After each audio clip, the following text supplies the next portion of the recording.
تمام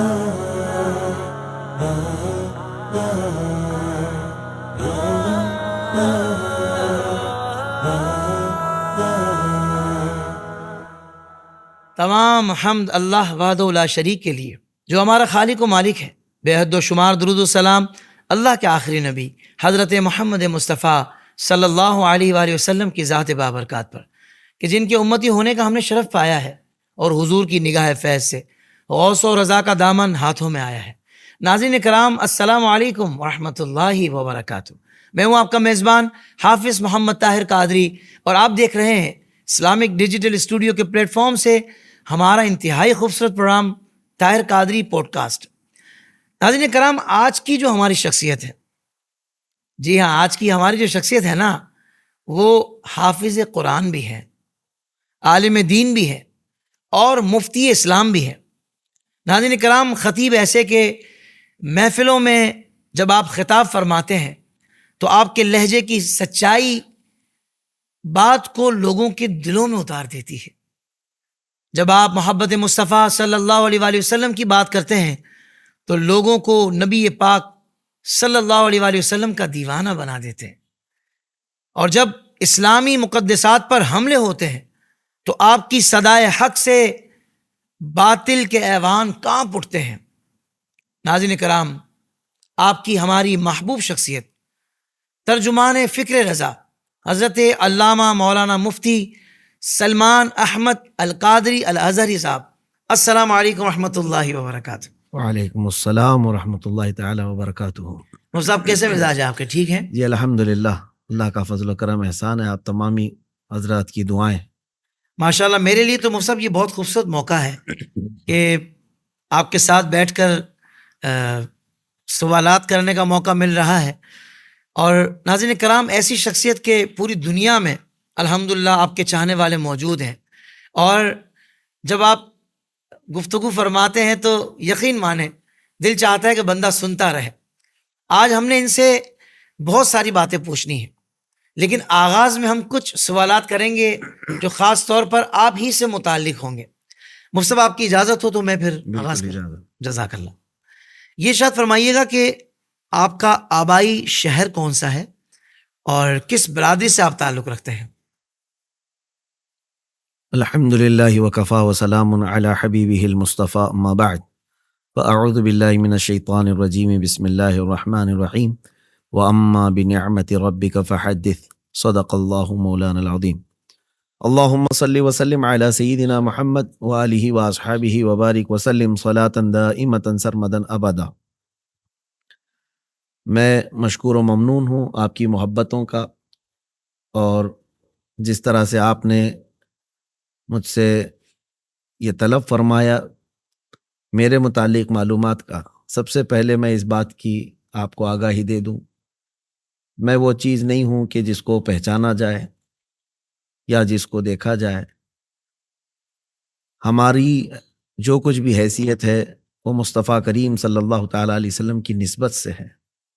اس گلی کا گدا ہوں میں جس میں مانگتے تاجدار پھرتے. کیا بات، سبحان اللہ. اور پھر میں نے بھی یہ اپنا تعارف اور اپنا انٹروڈکشن اسی سے کرانے کی ہمیشہ کوشش کی ہے جس سے حضرت بیدم وارثی نے کہا تھا، سگے طیبہ سب مجھے کہہ کر کے پکاریں بیدم، واہ واہ واہ. یہی رکھی ہو میری پہچان مدینے والے.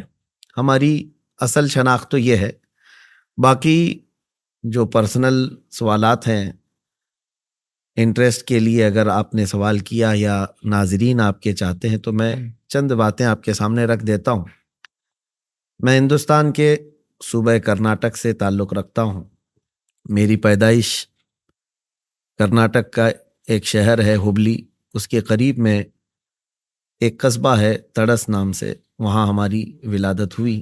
ماشاءاللہ. ویسے میرے والد گرامی بڑے عالم دین، اور وہ ہجرت کر کے آئے ہوئے تھے کیرلا سے. صوبہ کیرلا ایک ہندوستان کا علاقہ ہے، اور وہاں سے وہ اپنی دینی خدمات کے لیے کرناٹک میں آ کر کے بسے، بلکہ میرے دادا ہی آئے تھے، اور پھر اس کے بعد ہم وہیں آباد ہوئے. اور پھر جہاں تک آپ نے برادری کے متعلق سوال کیا ہے، اس سلسلے میں بھی ہمارا خاندانی وتیرہ یہ رہا ہے. میرے والد گرامی اس بات سے ہمیں منع کرتے تھے کہ نسب لوگوں کے پاس ظاہر کر کے اپنی فوقیت بتانا یہ مناسب نہیں. کبھی انہوں نے بھی اس چیز کا ہم لوگوں کو حکم بھی نہیں دیا اور نہ ہی اظہار کرتے. لیکن الحمدللہ میرا خاندان سیدنا ابو بکر صدیق رضی اللہ تعالیٰ عنہ سے ماشاء اللہ ماشاء اور اللہ الحمدللہ سبحان اللہ ہمارے خاندان میں ابھی بھی تقریباً 148 علماء موجود ہیں اللہ اکبر میرے والد گرامی کے خاندان میں. ماشاء اللہ ماشاء تو یہ علماء کا خاندان رہا ہے اور ہمارا سلسلہ نسب سرکار سیدنا ابو بکر صدیق رضی اللہ تعالیٰ عنہ تک ہے. یعنی کہ جو لوگ یہ سمجھ رہے ہیں کہ بھائی مفتی صاحب کوئی اپنے خاندان کے پہلے عالم یا مفتی ہیں، ایسا نہیں ہے، بلکہ 148 الحمدللہ. علماء آپ کے خاندان میں ماشاء اللہ ہیں. بلکہ میری تقریباً 8 پشتوں تک میں جانتا ہوں جو سب عالم دین ہیں ماشاء اللہ اور ان کی لکھی ہوئی تفاسیر قرآن بھی ہیں اور کئی کتب ہیں. الحمدللہ یہ دینی ماحول کئی صدیوں سے ہمارے گھر رہا ہے. سبحان اللہ سبحان اللہ. قبلہ میں چاہوں گا خاص طور پر آپ اپنے والد گرامی، چونکہ وہ بھی ایک بڑی شخصیت ہیں، جی. زبردست عالم دین ہے، تو ان کا تعارف آپ ارشاد فرمائیں. میرے والد گرامی حضرت مولانا محمد ابن حسن رضوی مصباحی علیہ الرحمہ وفات پا چکے. اللہ تبارک و تعالیٰ ان کی تربت پر رحم و کرم فرمائے. آمین آمین. بچپن سے ہی اپنے والد سے پڑھتے رہے. میرے دادا بھی بڑے عالم دین تھے، شہر کے قاضی بھی تھے، اور اس وقت ہمارے والد گرامی پڑھنے کے لیے باہر کہیں جانا چاہتے تھے تو اس وقت میرے والد کے ایک استاد تھے مولانا تقی الدین رحمۃ اللہ علیہ، وہ اپنے ساتھ ان کو راجستھان لے گئے. اچھا. اور وہاں پھر کمیٹی کے کچھ معاملات ہوئے تو حضرت ہمارے والد کو تنہا چھوڑ کر چلے گئے جب ان کی عمر اللہ 9 سال کی تھی. میرے والد فرماتے ہیں کہ اس وقت جو ہے میرے سامنے ایسی دقتیں تھیں کہ کمیٹی والے میرے استاد کے نام پر مجھ کو بھی کہنے لگے کہ تمہارے جو استاد لے کر کے آئے تھے وہ چلے گئے، تم یہاں کیا کر رہے ہو؟ کرناٹک سے آئے ہو راجستھان. ان کا بڑی مشقتوں کا سفر تھا، انہوں نے کئی مرتبہ اس کو بیان کیا. اس کے بعد وہ فرماتے ہیں کہ میں نے 3 جگہ پر خط لکھے، ایک بریلی شریف میں منظر اسلام، اور ایک مراد آباد حضور صدر الافاضل کا جو ادارہ تھا، اور اس کے بعد پھر ایک جامعہ اشرفیہ مبارک پور. کہ اس وقت خطوط لکھے جاتے تھے، جواب بھی آتے تھے. تو فرماتے ہیں سب سے پہلے مجھے حضور حافظ ملت رحمۃ اللہ علیہ کا جواب آیا کہ بیٹا آپ آ سکتے ہو، ہمارے ہاں داخلہ لے سکتے ہو. تو یہ تنہا ہم اپنے والد کو بتائے بغیر اشرفیہ پہنچ گئے، مبارک پور اعظم گڑھ، اور دقتوں کا سفر تھا. فرماتے ہیں کہ داخلہ میرا ہو گیا، میں بڑی خوشی سے حضرت کی شاگردی میں رہا، پڑھائی چل رہی تھی. پھر ہمارے دادا کو بعد میں خبر ہوئی کہ مولانا تقی الدین صاحب ہمارے بیٹے کو اکیلا چھوڑ کر دوسری جگہ چلے گئے، اور ان کے ساتھ یہ حالات ہوئے. پھر رابطہ ہوا تو خط آیا کہ بیٹا تم واپس چلے آؤ. اب ہمارے والد صاحب یہ کہنے لگے کہ نہیں اب مجھے جانا نہیں ہے. ہمارے دادا مزاج کے بڑے سخت تھے اور پابند شرابی اتنے کہ بہت چھوٹی چیزوں پر بھی بہت سختی فرمایا کرتے. اللہ. تو ہمارے والد گرامی کو دادا نے بلایا تو انہوں نے آنے سے انکار کیا. پھر اس کے بعد حافظ ملت رحمۃ اللہ علیہ کو خط لکھا کہ ہمارے بیٹے کو آپ واپس بھیج دیجئے. اللہ. یہ میں اس لیے عرض کر رہا ہوں کہ اس میں بہت ساری عبرتیں ہیں، بہت سارا درس ہے جو نئے طلباء ہیں ان کے لیے. جی جی. تو حافظ ملت رحمۃ اللہ علیہ بلاتے ہیں ہمارے والد کو، چھوٹی عمر تھی، کہا کہ بیٹا دیکھو تمہارے والد کا خط آیا ہے، تمہیں وہ بلا رہے ہیں، واپس چلے جاؤ. وہ کچھ ناراض لگتے ہیں، وہ یہاں پڑھانا نہیں چاہتے کیونکہ اس وقت اعظم گڑھ کی ایک امیج الگ تھی، بہت الگ انداز سے سمجھتے تھے کہ یہ ایک بہت دور علاقہ ہے، پتہ نہیں کیا ہو جائے گا. تو ہمارے والد نے کہا حضور اگر میں وہاں چلا گیا تو پھر واپس میری تعلیم یہاں نہیں ہوگی، کیونکہ میرے دادا شافعی ہیں، میری دادی بھی شافعی ہیں. تو شافعی المسلک ہمارے ہاں چلتا بھی رہا. ہمارے والد گرامی جو ہے حضور حافظ ملت کی ابتدا میں وہ حنفی تھے. اللہ. تو ان کو پرسنل شوق بھی تھا کہ یہ حنفی مذہب میں تعلیم حاصل کی جائے. تو آپ نے کہا کہ حضور آپ سنبھال لیجئے ہمارے والد صاحب کو. تو حافظ ملت نے خط لکھ کر کے بھیجا کہ آپ کا بیٹا پڑھنا چاہتا ہے، آپ اس کو چھوڑ دیجئے ہمارے پاس، ہم اس کو اچھا بنائیں گے. ہمارے دادا کا ایک سخت ترین خط آیا. اللہ. کہا کہ میں خود بھی عالم ہوں، میں اپنے بیٹے کو کیسے بنا سکتا ہوں جانتا ہوں، آپ اگر ہمارے بیٹے کو واپس نہیں بھیجیں گے تو میں آپ کے مدرسے کو بند کروا دوں گا یا میں بہت بڑا ایکشن لے لوں گا. تو یہ خط جب پہنچا حضور حافظ ملت رحمۃ اللہ علیہ تو گھبرائے. کمیٹی والے بھی تھے اس وقت. انہوں نے کہا کمیٹی والوں نے کہ حضور ایک بچے کے لیے آپ اتنا بڑا رسک کیوں اٹھانا چاہتے ہیں؟ یہ صاحب کون ہیں کیا معلوم ہے اتنا خط سختی کے ساتھ لکھے ہیں. تو سب لوگ بیٹھے ہوئے تھے. ہمارے والد کو بلاتے ہیں حضور حافظ ملت, فرماتے ہیں کہ بیٹا آپ چلے جاؤ, آپ چلے جاؤ, اس لیے کہ تمہارے والد جو ہے یہ اتنا سخت خط لکھتے ہیں. تو ہمارے والد کہتے ہیں کہ میں حضور حافظ ملت کے دامن کو پکڑا اور کہا کہ ٹھیک ہے حضور, میرے والد کا حکم اور آپ کا حکم, لیکن میں جا رہا ہوں. جانے کے بعد خدا نہ خواستہ اگر میری لائن چینج ہو گئی تو اس کے ذمہ دار آپ ہوں گے. اللہ اکبر. تو حافظ ملت فرماتے ہیں ان کو سینے سے لگا لیا اور وہیں بیٹھ کر کے ہمارے دادا کو انہوں نے خط لکھا, آپ کا بیٹا ہے نہیں, یہ میرا بیٹا ہے, آپ جو ایکشن لے سکتے ہیں لے لیجیے, ہم اس کو نہیں بھیجیں گے. 6 سال تک نہیں بھیجا انہوں. 6 سال تک, کیونکہ چھٹیاں ہوتی تھی ہر شعبان میں سارے طلبہ چلے جاتے تھے, لیکن میرے والد کو حضور حافظ ملت اپنے گھر میں رکھتے تھے. ایسی شفقتیں تھیں, ایسی شفقتیں تھیں, محبتیں تھیں. لیکن اس کے بعد ہمارے دادا کو جب یہ خط آیا تو وہ مسکرا کر کے رکھ دیے. کہا کہ جب اتنی زیادہ شفقت کرنے والا استاد ہو تو وہاں سے بلانا مناسب بھی نہیں. کیا کہنے, واہ واہ واہ. تو اس کے بعد پھر ان کی تعلیم تقریباً وہیں جامعہ اشرفیہ مبارک پور میں مکمل ہوئی اور وہیں پر حضور حافظ ملت رحمۃ اللہ تعالیٰ علیہ کے بہت ساری چیزیں وہ ہمیں نقل کیا کرتے تھے. پھر سرکار مفتی اعظم ہند رضی اللہ تعالیٰ عنہ سے بیعت بھی لیا اور کچھ اجازتیں بھی لی, اور اس کے بعد پھر واپس اپنے وطن آئے. اور ہمارے علاقے کے یعنی یوں سمجھ لیں کہ جنوب ہند کا جو علاقہ ہے وہاں کے پہلے مصباحی عالم دین تھے میرے. صحیح. اور اس کے بعد پھر انہوں نے بہت ساری تفصیلات ہیں, میں ساری چیزیں اسی میں گزر جائیں گی. صحیح. وہ پھر وہاں سے مصر جانا چاہتے تھے جامعہ ازہر. ہمارے علاقے کے ایک بزرگ ہیں حضرت مقبول احمد شاہ کشمیری رحمۃ اللہ علیہ. ہمارے دادی جو ہے ہمیشہ بزرگوں کا احترام کرتی, وہ بہت بڑی عالمہ تھیں شافعی المسلک کی. ماشاء اللہ. انہوں نے ہمارے والد سے کہا کہ جانا ہے تو پہلے اس بزرگ سے اجازت لے لو. اس بزرگ کا حال یہ ہوتا تھا کہ وہ جذب میں رہتے کبھی, اور ہمارے علاقے کی سنیت کے لیے بہت بڑا کردار ہے حضرت پیر مقبول احمد شاہ کشمیری رحمۃ اللہ علیہ کا. تو ان کے پاس گئے یہ اور جا کر کے ان سے کہا کہ حضور میں عالم بن کر کے آیا ہوں جامعہ اشرفیہ مبارک پور سے, جامعہ ازہر مصر جانا چاہتا ہوں. تو انہوں نے پیٹھ پر مارا اور کہا کہ کیا وہاں مرنے جائے گا؟ اللہ. جاؤ بچوں کو پڑھاؤ, امامت کرو اور گھر چلاؤ. 2 سے 3 مرتبہ انہوں نے یہی کیا. مسئلہ یہ تھا کہ ان کے ساتھ ہمارے والد کے ساتھ 3 لوگ جا رہے تھے مصر. اس وقت پانی کے جہاز سے جاتے تھے. ٹھیک ہے.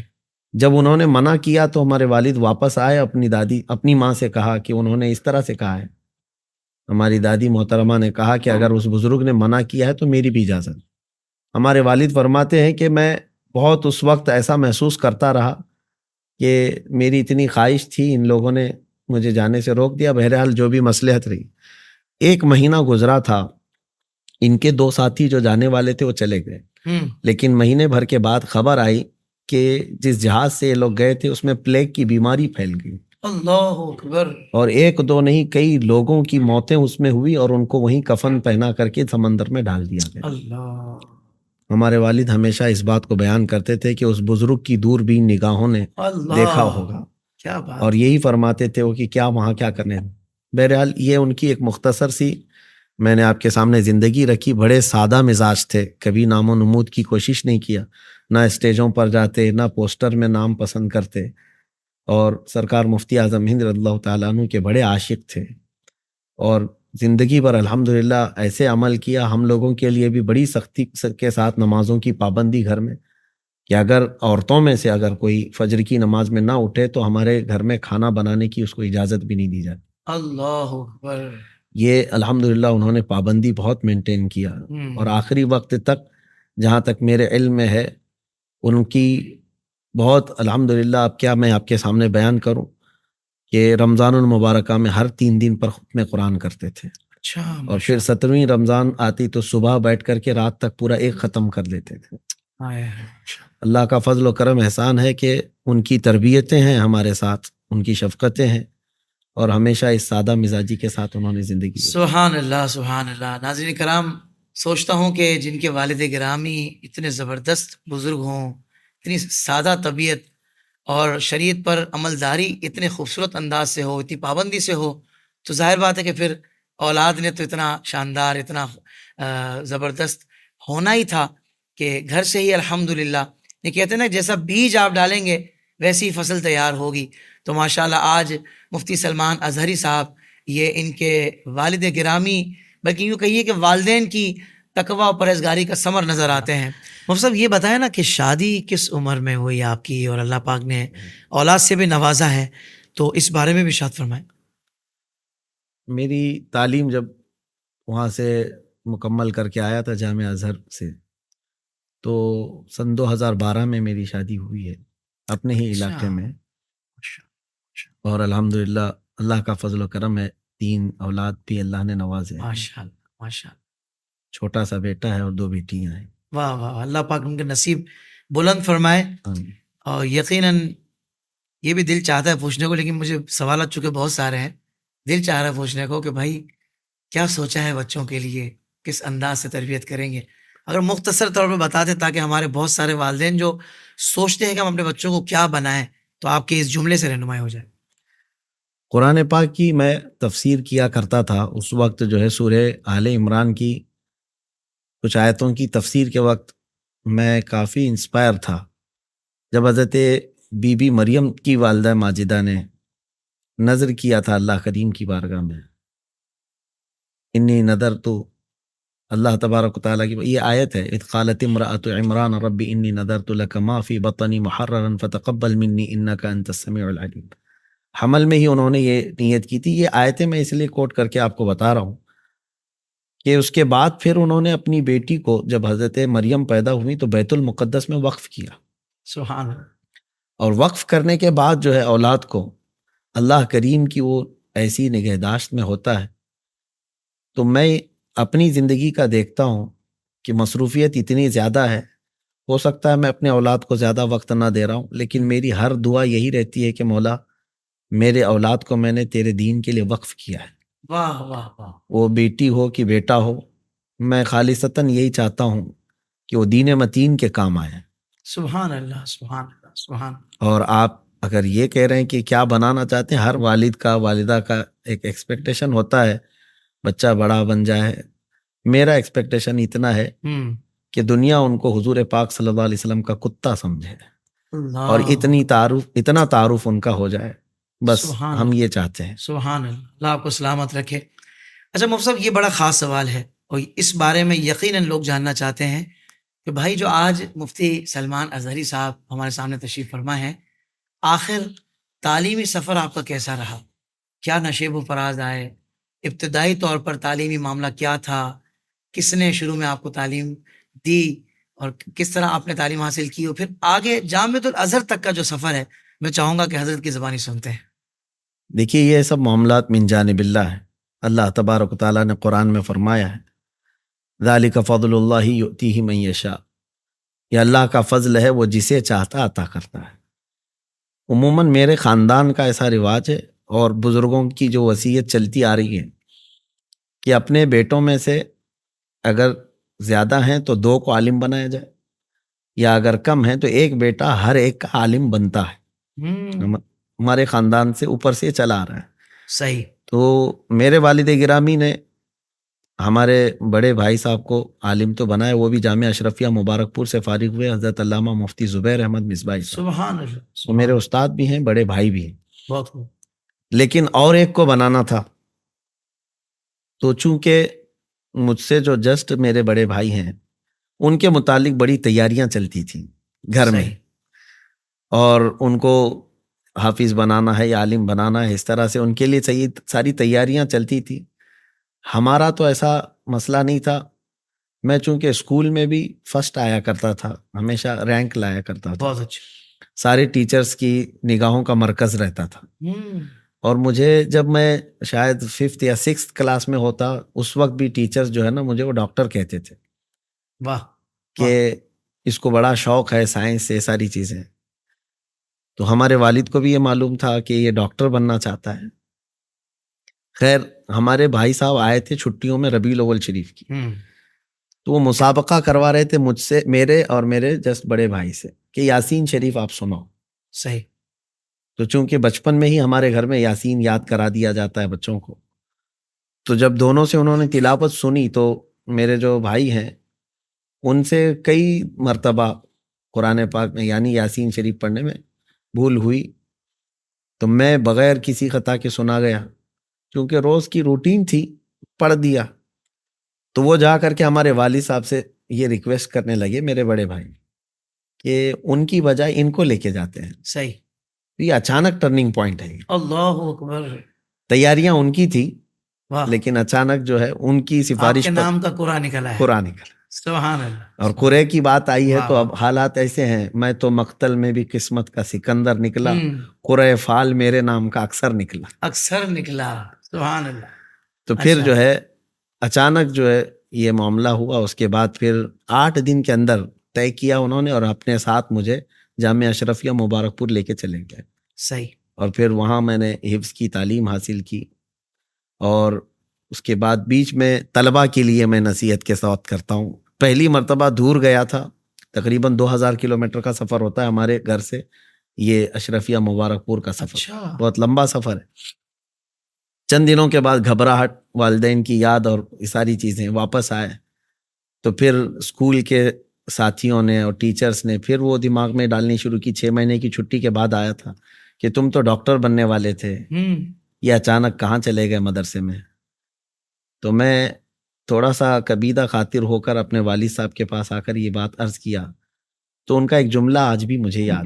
انہوں نے کہا کہ بیٹا اس راستے پر چل پڑو, اللہ تبارک و تعالیٰ تم کو ایسا روحانی ڈاکٹر بنائے گا کہ دنیا کے ڈاکٹر بھی تمہارے سامنے ہیچ ہوں گے. کیا کہنے ہیں صاحب. واہ. اور اللہ کا فضل و کرم احسان ہے کہ حضور پاک صلی اللہ علیہ وسلم کی محبت کے اس راستے میں ہم نے دیکھا ہے کہ سارے لوگوں کو, پھر سارے بڑے بڑے ڈاکٹروں کو بھی ہمارے پاس آتے ہوئے دیکھا ہے. کیا بات, کیا بات ہے حضرت. وہ ضرور بتائیے گا جب آپ پہلی مرتبہ بریلی شریف گئے تھے, وہ میں چاہوں گا وہ منظر کیا تھا, کوئی خاص واقعہ بھی ہوا تھا اس موقع پر. جی, میں نے ایک تقریر میں اس کو بیان بھی کیا تھا. مسئلہ یہ تھا کہ میں حفظ سے فراغت حاصل کیا جامعہ اشرفیہ مبارک پور, اور ممبئی میں جامعہ غوثیہ سے عالمیت کیا, فضیلت کیا. اس کے بعد پھر بریلی شریف جانے کا میرا بہت بڑا خواب تھا کہ حضور سرکار سیدی تاج الشریعہ رحمۃ اللہ تعالی علیہ باحیات تھے اور وہ پڑھاتے تھے. اچھا.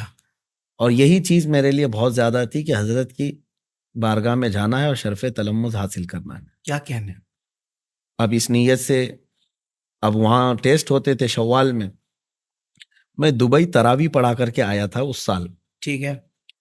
اور بہت سارا سامان میرے پاس تھا, کپڑے تھے, اور میں اپنی اس وقت جو کتابیں لکھا یا ترجمے کیا ہوا تھا وہ سب محفوظ تھی. لے کر کے جب بریلی شریف ہماری ٹرین پہنچ رہی تھی رات کے 4 بجے کے قریب, اور ہمارے استاد اور میرے بڑے بھائی صاحب نے یہ نصیحت کیا تھا کہ سنسان علاقے میں اسٹیشن ہے, وہاں باہر جو ہے اندھیرا چھایا رہتا ہے, تھوڑی دیر انتظار کر کے پھر اجالا ہونے کے بعد جانا. صحیح. ان کی اس نصیحت پر میں اتر کر کے اسٹیشن پر بیٹھا رہا, اور صبح کی نیند جو ہے وہ کبھی کبھار اتنی اچانک آ جاتی ہے کہ آدمی روک نہیں پاتا. پلیٹ فارم پر بیٹھا تھا, جھپکی لگی, 2 چند منٹ کی ہوگی, ٹھنڈیوں کا زمانہ تھا. صحیح.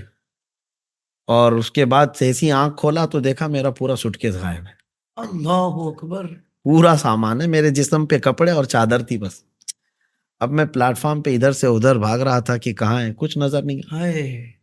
اب جو وہاں بیٹھے ہوئے پولیس والے تھے ان سے جا کر کے کہا تو وہ بھی مست نیند میں تھے, اور انہوں نے اتنا کہہ کر کے بھیج دیا, بھائی صاحب یہاں بہت لوگ آتے ہیں, آپ کو اپنے سامان کی حفاظت کرنی چاہیے. صرف چور نیند میں نہیں تھا, باقی تقریباً لوگ وہاں نیند میں تھے.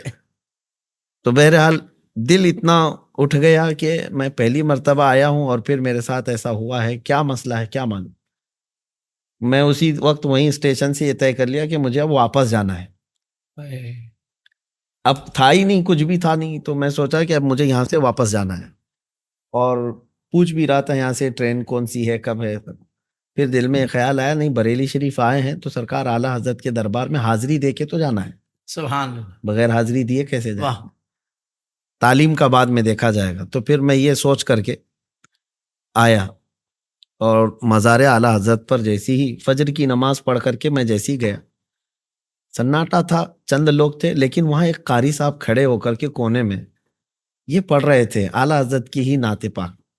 سونا جنگل رات اندھیری چھائی بدلی کالی ہے، سونے والوں جاگتے رہیو چوروں کی رکھوالی ہے.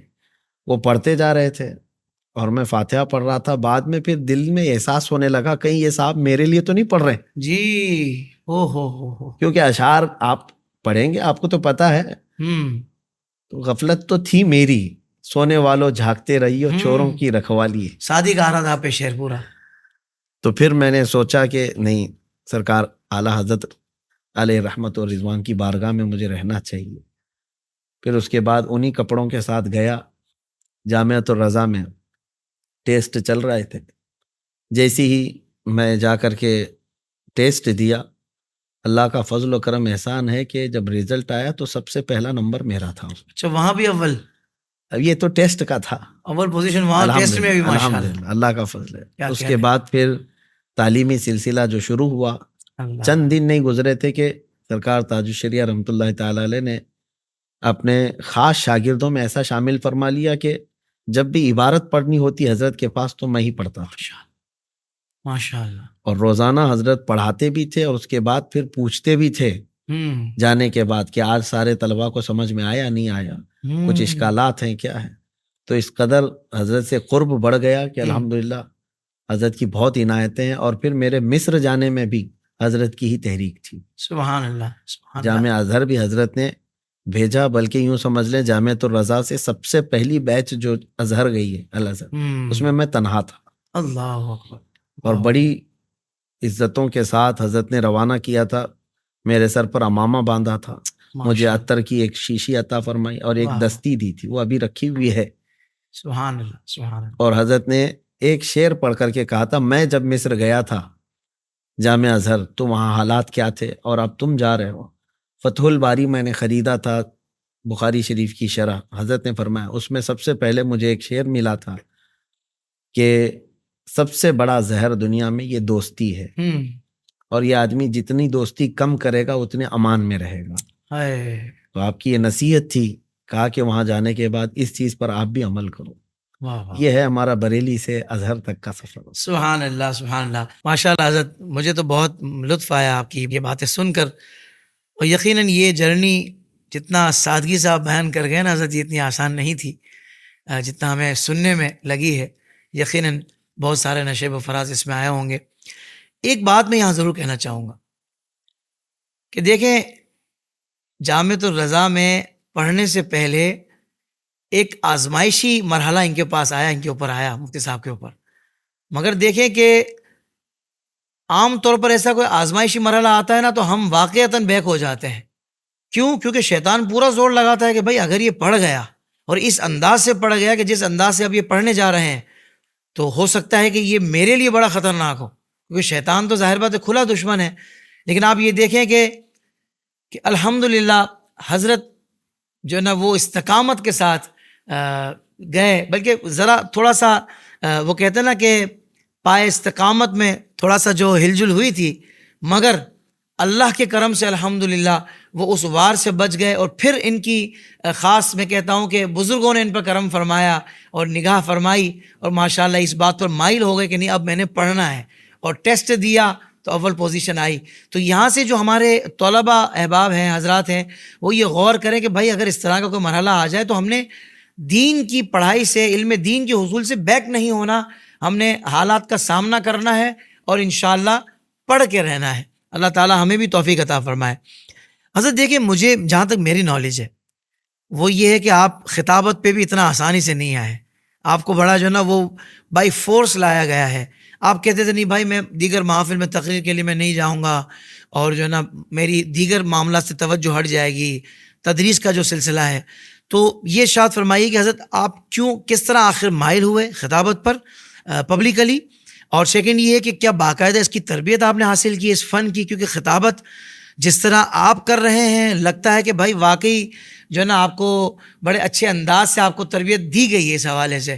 تو میں چاہوں گا یہ ضرور بتائیں کہ تربیت کیا آپ نے حاصل کی ہے اور خطابت میں آپ کی انسپریشن کون ہے؟ پہلی بات تو میں آپ کو یہ بتا دوں کہ خطابت تو نہ کوئی میرا یہ پروفیشن ہے اور نہ ہی یہ کوئی کمرشل ذریعہ ہے. اور جہاں تک آپ کہہ رہے ہیں کہ اس طرح سے آپ خطابت کے میدان میں لائے گئے، یا سیدھی سی بات یہ ہے کہ میں اس وقت خطابت کے لیے کھڑا ہوا جب ہماری داڑھی مونچھ بھی نہیں آئی تھی. اللہ. یعنی پہلی جماعت میں تھا، اعدادیہ میں. اچھا. اور شاید اپنی لکھی ہوئی ادھر ادھر سے نکالی ہوئی اساتذہ اکرام کی بڑی محنتیں تھیں. تو انہوں نے جس طرح سے ہمیں جو دارالعلوم کی بزم ہوا کرتی تھی اس میں کھڑا کیا، اور اس کے بعد پھر دھیرے دھیرے وہ اچھا نکھار آتا ہی چلا گیا. اور جب ابھی میری چھوٹی عمر تھی تبھی جو ہے مجھے محافل میں لے جایا گیا، اسٹیجوں پر کھڑا کیا گیا. تو یوں سمجھ لیں کہ تقریباً میں 14 سال کی عمر میں 13 سال کی عمر سے تقریر کر رہا تھا، جبکہ صحیح. چھوٹی سی عمر ہوتی ہے. بہت بڑی بات. اور پھر ممبئی کی سرزمین پر محرم کے 10 روزہ مجالس کی تقریریں بھی میری عمر کی 16 یا 17 سال کی عمر اچھا. ہوئی. اللہ. اور کرتا رہا اور آج تک جو ہے ایسی کوئی باضابطہ ٹریننگ نہیں لیا اور نہ ہی کوئی اس طرح کی تربیت ہوئی ہے. بس اتنی بات ہے کہ آج بھی جو بولتا ہوں، جو مجھ پر بیتتی ہے یا دل میں جو آتی ہیں، یہی چیزیں سامنے رکھتا ہوں. سبحان اللہ. باضابطہ پہلے سے کوئی پلاننگ نہیں کرتا. سبحان اللہ. حضرت آپ کی تقاریر کافی ریسرچ بیسڈ ہوتی ہیں. ایسا لگتا ہے کہ آپ بہت شاندار تیاری کرتے ہیں، کئی گھنٹوں اس پہ صرف کرتے ہوں گے. مصروفیات تو بہت رہتی ہیں اور اتنی تسلسل کے ساتھ آپ کے مختلف ٹاپکس پر، موضوعات پر تقاریر آتی ہیں، تو اتنی تیاری کب کر لیتے ہیں حضرت؟ نہیں، یہ بھی بات درست نہیں ہے. اتنا وقت صحیح پہ ملتا نہیں ہے اور نہ ہی گھنٹوں اس پر لگاتے ہیں. اللہ اکبر. جو پڑھائی کیا ہوا ہے یا مطالعے میں جو چیزیں ہیں وہ سب کو ذہن میں جمع کر لیتے ہیں. اور کئی مرتبہ ایسا ہوا ہے کہ جمعہ وغیرہ میں مائک پر جانے تک کا بھی موضوع کا خیال نہیں ہوتا. قرآن پاک کی آیت پڑھی اور اس کے بعد پھر اس پر گفتگو کرتے رہے. لیکن ایک چیز کا التزام میں رکھتا ہوں ہمیشہ کہ موضوع سے نہ ہٹا جائے، اس پر فوکس کیا جائے. یہی لوگوں کے لیے بہت اچھا بھی ہوتا ہے اور اٹریکٹیو بھی اسی چیز پر ہوتے ہیں. تو اس چیز کا میں ہمیشہ خیال رکھتا ہوں کہ موضوع سے نہ ہٹا جائے. اور باقی اس کے سلسلے میں مواد جو کچھ بھی ہمارے مطالعے میں رہتا ہے اسی کو استعمال کرتے ہیں. باقی تقریر کے لیے یا خطابت کے لیے کوئی باضابطہ تیاریاں اس طرح سے نہیں. اللہ اکبر. ویسے حضرت آپ نے ایک بات کہی کہ مائک پر جانے تک نہیں پتہ ہوتا کہ بھائی کیا گفتگو کرنی ہے. ویسے بعض خطبہ کا تو پتہ لگ جاتا ہے کہ واقعی تیاری سے نہیں آئے جب وہ بغیر تیاری کے آ جاتے ہیں. لیکن آپ نے جو بات کہی ہے وہ میرا دل تو نہیں مان رہا، کیونکہ جو شاندار آپ گفتگو فرماتے ہیں اور جتنی کمال کی گفتگو فرماتے ہیں کوئی بھی یہ بات نہیں مانے گا. لیکن وہی والی بات ہے نا کہ جن پر کرم ہوتا ہے نا، اللہ اکبر. اور پھر وہی والی بات ہے کہ ساری زندگی پڑھا ہے، پڑھایا ہے الحمدللہ. اور کتنی کم عمری سے ہی آپ نے خطاب کرنا شروع کر دیے اور باضابطہ طور پر ماشاءاللہ محرم کے 10 دنوں تک خطاب کا سلسلہ رہا. ویسے حضرت آپ جو خطاب کرتے ہیں واقعی لگتا ہے کہ بہت زیادہ محنت کر کے ہی اور بہت وقت لگا کر ہی آپ تیار کر کے آتے ہوں گے. بہرحال اس کے باوجود بھی جو آپ نے بات ارشاد فرمائی ہے، کمال کمال. اللہ تعالیٰ آپ کے یہ چیز جو ہے میں اپنی تعریف کے لیے نہیں کہہ رہا ہوں اور نہ ہی اس میں میری کوئی اپنی فضیلت ہے کہ اس طرح کی بات میں آپ کے سامنے رکھ رہا ہوں. کثیر مصروفیات کی وجہ سے وقت کی قلت بہت زیادہ ہے. اور دوسری بات یہ بھی میں آپ کو بتا دوں، شروع میں ہی میں نے کہا کہ خطابت میرا پیشہ نہیں ہے. واہ. اور نہ ہی میں کوئی پیشہ ور مقرر ہوں. آج بھی میں اکثر یہ کہا کرتا ہوں کہ میں وہ جلسے جلوس والا یا پروگراموں والا خطیب نہیں تھا، لیکن بزرگوں کی حکم سے، ان کے حکم سے میں اس میدان میں اتر آیا. ورنہ میں درس و تدریس کا زیادہ شائق ہوں. اور مسجد میں بیٹھ کر کے تفسیر قرآن کرنا یا پھر لوگوں کو نجی محفل میں ٹرین کرنا یہ میں زیادہ پسند کرتا تھا. سبحان اللہ. لیکن اب اللہ تبارک تعالیٰ کی مرضی اور وہ جس کام کے لیے ہم سب کو منتخب فرمائے اس پر راضی برضا ہے. سبحان اللہ. حضرت ایک خوبصورت بات شیئر کروں آپ سے کہ پہلی مرتبہ مجھے جو آپ کو سننے کا شرف ملا تھا وہ میرے والد گرامی نے کہا کہ بیٹا ان کو سنا ہے آپ نے؟ تو میں نے کہا نہیں. بولا ان کو سنیں, آپ کی طبیعت خوش ہو جائے گی. تو میرے والدین الحمدللہ بہت شوق سے حضرت آپ کے خطابات سنتے ہیں, تو ان کے لیے بھی دعا کر دیجیے گا, اللہ تعالیٰ ان کو اللہ صحت و تبارک عافیت تعالیٰ اور لمبی زندگی عافیت عطا فرمائے. آمین.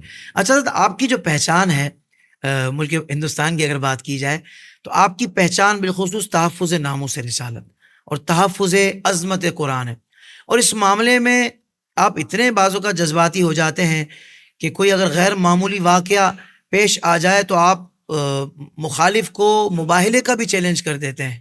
اور ایک واقعہ جو آپ کا بڑا زیادہ وائرل ہوا تھا کہ آپ نے مباہلے کا چیلنج کیا تھا کسی کو, تو میں چاہوں گا وہ واقعہ آپ خود ہی بیان فرما دیں. خاص بات یہ ہے کہ حافظ صاحب, یہ صرف میری بات نہیں بلکہ ہر مسلمان کو اتنی غیرت ہونی چاہیے. صحیح. اور بنا غیرت کے کوئی مسلمان ہے ہی نہیں. غیرت اللہ اور اس کے رسول کے لیے ہو, اور اگر اس پر بھی غیرت نہیں آئی تو اس کا ایمان کس کام کا. اور ہمارے بزرگوں نے فرمایا جب کسی مومن کی غیرت ایمانی جاگ جاتی ہے تو وہ زیر کو زبر کر سکتا ہے, زبر کو زیر کر سکتا ہے. اللہ. اس طاقت کو کوئی نہیں آتا, لیکن ہونا یہی چاہیے. آج بھی دیکھیں یہ حالات, کروڑوں کی تعداد میں ہم ہیں. جس دن غیرت ایمانی بیدار ہو جائے اس دن ایک بہت بڑا انقلاب آئے گا, بہت بڑا انقلاب آئے گا.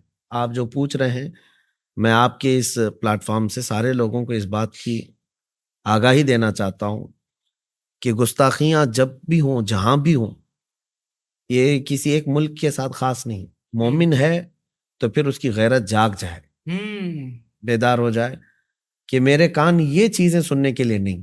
اللہ اکبر. اور ہم نے کبھی دوسروں کے لیے چھیڑخانی نہیں کی ہے, کسی کے مقدسات پر ہم حملہ اور نہیں ہوئے, تو کیوں ہمیں زبردستی چھیڑا جائے. بہرحال یہ معاملات ہمارے ملک عزیز میں پیش آئے. ایک خبیث پاکھنڈی بار بار نکل کر کے نبی پاک صلی اللہ علیہ وسلم کی شان میں بھونک رہا تھا, اور کچھ لوگ جو ہے چھپ کر کے کرتے ہیں گستاخیاں اور پھر ادھر ادھر بھاگ جاتے ہیں. لیکن اس کا معاملہ کچھ الگ تھا کہ پریس کلب میں آ کر کے بیٹھ کر کے باضابطہ پریس کو انٹرویو دے کر کے حضور کی شان میں گستاخیاں, بہت گندی چیزیں جو سننے کے کبھی قابل ہی نہیں. یہ چیزیں جب پھیلنے لگی, میں اپنے علاقے میں تھا رمضان سے چند دن پہلے, تو اس وقت جو ہے نوجوان میرے پاس آئے, میرے شہر ہبلی کے. وہ روتے ہوئے بیٹھے تھے کہ حضرت کئی دن ہو گئے, یہ گستاخیوں کی وجہ سے ہمارا کھانا پھیکا ہو گیا. اللہ. اور ظاہر سی بات ہے, اگر اللہ تبارک و تعالیٰ نے ہمیں کوئی منصب دیا ہے لوگوں کی قیادت کا, یعنی اپنے علاقے کی ہی صحیح ہو, امامت کا, تو آدمی کی اب ذمہ داری دوہری ہو جاتی ہے. اس وقت جو ہے میرے دل پر بھی ایسا لگا بجلی چمک گئی ہو. واقعی ان گستاخیوں کے بعد نیند بھی ختم ہو گئی تھی, رات بھر یہی سوچتے تھے. پھر اس دن اچانک سارے لوگوں نے مجھے بلایا, مغرب سے عشاء کے بیچ میں ایک محفل ہوگی مسجد کے اندر ناموس رسالت کے سلسلے میں, تو میں نے بیان کیا اس میں, اور نوجوانوں سے میں نے کہا کہ اب تک کے حالات بہت ہو گئے, ڈیبیٹ کرنا, ان سے مناظرے کرنا, کیونکہ یہ میڈیا میں بلاتے ہیں اپنے ہی زرخرید لوگوں کو, اور باقی سب کو ایسے بٹھاتے ہیں, اور پھر ایک مسلمان کو وہاں پر ڈیگریڈ کیا جاتا ہے, اور یہ دوسروں میں یہ ایک امیج چھوڑی جاتی ہے کہ یہ لوگ بڑے کمزور لوگ ہیں, ان کے ہاں دین کی نالج نہیں ہے, اور نہ ہی یہ ہمارے سوالوں کا جواب دے سکتے ہیں. یہ سب منظر دیکھتے دیکھتے تھک گئے ہم, جس کو بھی کھولو یہی ساری چیزیں تھیں. تو پھر جذبات سے آدمی بے قابو ہو جاتا ہے. میں نے پھر اس دن یہ اعلاناً کہا تھا کہ ٹھیک ہے, اگر اتنی زیادہ یہاں پر ہمت کے ساتھ کوئی حضور کی بارگاہ میں انگلی اٹھا رہا ہے تو میں اب ڈیبیٹ کرنے کے لیے نہیں آنا چاہتا, مناظرہ کرنے کے لیے نہیں آنا چاہتا, اس سے تو کچھ تمہارا حل نہیں. آؤ سیدھے میدان میں اترتے ہیں, آگ جلائی جائے, تم بھی چلو ہم بھی چلتے ہیں. اللہ. یہ ہمارے جذبات تھے, یہ بھی کوئی پری پلان نہیں تھا, منصوبہ نہیں تھا. اس وقت جو ہے میں بتا نہیں سکتا کہ کیا کیفیت تھی ہمارے اوپر, اور سارے مجمع میں جتنے بیٹھے تھے سب رو بھی رہے تھے. اور میں نے اس وقت جو غصے میں کہا تھا, جذبات تھے لیکن وہ حق تھے. اگر اتنے جذبات نہیں ہیں تو پھر میں سمجھتا ہوں کہ مسلمان کس کام کا ہے. اللہ. اب یہ بات پہنچ گئی, اور اس خبیث کافر کی طرف سے پھر جواب بھی آیا. یہ سلسلہ چلتا رہا ہندوستان میں, اور پھر اس نے یہ ہم کو چیلنج کیا کہ میں دلی آ رہا ہوں. ڈیٹ بھی اعلان کر دیا کہ دلی کی جامع مسجد آؤں گا. تو اس طرح کے بہت سارے لوگ ادھر ادھر بیٹھ کر کے بھوکتے ہیں. تو میں نے وہ ڈیٹ بھی نوٹ کیا اور اس کے بعد پورا سوشل میڈیا پر میں نے ڈال بھی دیا کہ میں اس تاریخ کو پہنچ رہا ہوں. ایسا نہیں کہ چھپ کر کے جائیں گے. اور الحمدللہ وہ 17 جون کی تاریخ تھی. میں دلی کی جامع مسجد پہنچ بھی گیا. واہ. میں اپنے چند ساتھیوں کے ساتھ گیا, کوئی بہت بڑی فوج وغیرہ لے کر کے نہیں. اور جب پہنچے جمعہ کے بعد اس کے اعلان کے مطابق, تو پھر ہم نے وہاں کھڑے ہو کر کے بھی اعلان کیا. کہاں چلا گیا وہ خبیث کیڑا, دور دراز تک کہیں نظر ہی نہیں آتا. بلکہ ہم نے کہا کہ حضور پاک صلی اللہ علیہ وسلم کی عظمت کے لیے تم کیا تمہاری 7 نسلوں تک اس چیز کے لیے کھڑے نہیں ہو سکتے اللہ. کہ میرے آقا صلی اللہ تعالیٰ علیہ وسلم کی عزت کی طرف انگلی اٹھاؤ. وہ کہتا تھا کہ میں حقیقت بتاؤں گا, سچائی بتاؤں گا, نہیں آ سکا. تو یہ معاملات جو ہوئے تھے, میں یہ بتانا چاہتا ہوں کہ ہمیشہ اس بات کا ہمارے نوجوانوں کو بھی خیال رکھنا چاہیے کہ میرا دین سچا ہے. میرے نبی پاک صلی اللہ تعالیٰ علیہ وسلم کے اخلاق سب سے عالی ہیں. سبحان اللہ. تو پھر خوف کس بات کا, ڈر کس بات کا؟ خوف نہ رکھ رضا ذرا, تو ہے عبد مصطفیٰ, تیرے لیے امان ہے, تیرے لیے امان ہے. اللہ. تھریٹس ملی ہوں گی آپ کو, اس پر دھمکیاں ملی ہوں گی؟ یہ ساری چیزیں تو چلتی رہیں, بلکہ ہمارے اوپر کافی ایپیسوڈ بھی بنائے گئے. اچھا. ہم کو یہ کہا بھی گیا کہ یہ ہندوستان کا سب سے بڑا آتنکوادی کھلے عام گھوم رہا ہے, فلاں ہے. چینلز میں کہے جا رہے تھے. ہمیں اس کی پرواہ نہیں, کیونکہ ہم کسی سے اپنے دین کی, اپنے ایمان کی اور اپنے سچے ہونے کی سرٹیفکیٹ لینا نہیں چاہتے. میرا رب راضی ہے, رسول راضی ہے, کافی ہے. سبحان اللہ. تو حضرت بالخصوص ہندوستان کی اگر بات کی جائے تو شاعر اسلام کے تحفظ کے لیے, یعنی شاعر اسلام کے تحفظ کو یقینی بنانے کے لیے ایک مسلمان کی کیا ذمہ داری ہے, انفرادی طور پر بھی اور اجتماعی طور پر بھی؟ میں چاہتا ہوں کہ ضرور اس پر کلام فرمائیں. دیکھیں, صرف ہمارے اس ہندوستان کی ہی خصوصیت نہیں, پورے عالم اسلام کی بات میں کر رہا ہوں. بالکل ٹھیک.